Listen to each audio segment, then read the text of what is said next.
Andy Robertson, Conor Bradley and Milos Kerkez are the fullbacks. Alexis McAllister starts in midfield, and Hugo Ekitike is back up front. Curtis Jones is back on the Liverpool bench. Ali, you timed it perfectly, just as you'll never walk alone start. Absolutely, great place to come and watch football at the best of times, Fletch, but a derby game smashing. No, I'm not surprised he's left Isaac out, to be honest with you. I thought he might do that. Back for them today. It's the only change from the draw against Villa last week. Tim Irabunum drops out, and it means that James Garner is back in midfield. Jordan Pickford plays his 19th Merseyside Derby and his 112th successive Premier League game. Derby debuts today for Dewsbury Hall and Green. Hello again, everyone. One or two hugs down there from Mo Salah, one or two from days gone by. Would be cringing at the prospect on Derby Day.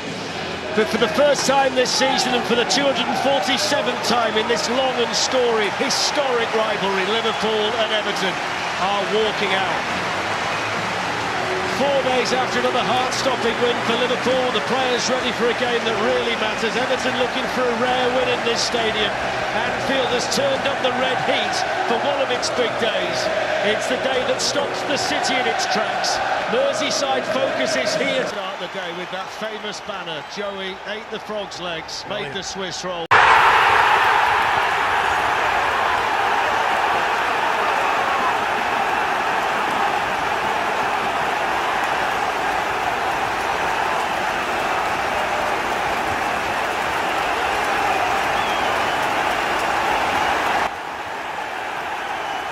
Liverpool's 2-1 victory over Everton in the Merseyside Derby should have been celebrated as a statement win in Arne Slot's new era, but instead it has been overshadowed by the controversy of yet another VAR blunder. For all the passion, quality, and resilience that Liverpool displayed, there remains a bitter aftertaste. The Reds believe they were denied a chance to secure a far more dominant scoreline because VAR ignored a blatant foul on Mohamed Salah at a pivotal moment in the game. The atmosphere at Anfield was electric, as always, with the derby intensity lifting both sets of players. Liverpool pressed high, dominated possession, and carved open chances that should have put the game to bed much earlier. But the turning point came midway through the second half. Salah, who had been a constant menace for Everton's backline, surged into the box with his trademark pace and control. Just as he lined up to pull the trigger, he was scythed down in what looked like a reckless challenge. Anfield erupted in fury, expecting a penalty at the very least. The referee waved play on, and to the shock of fans and players alike, VAR did not intervene. The challenge was shown again and again on the big screens, each replay only adding to the sense of injustice.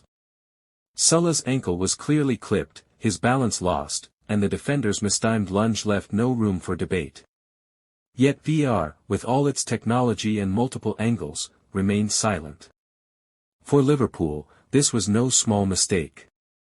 At that stage, the score was finely balanced, and a penalty would not only have given Salah the chance to extend the lead but also shifted the entire momentum of the game.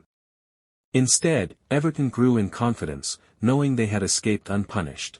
Liverpool had to dig deep to eventually find the winner, but the sense remains that they could and should have won by a far larger margin.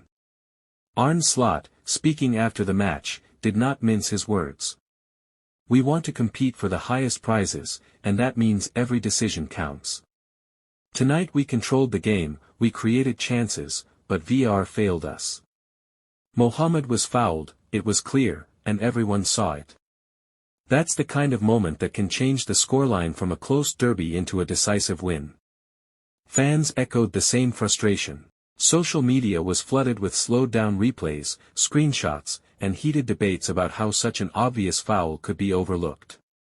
The inconsistency has left Liverpool supporters furious and questioning whether the technology is being applied fairly.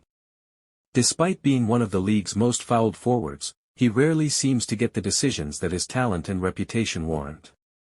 What makes the incident worse is the bigger picture.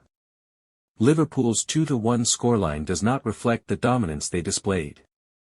With the Salah penalty, the match could have been 3-1, 4-1, or even more.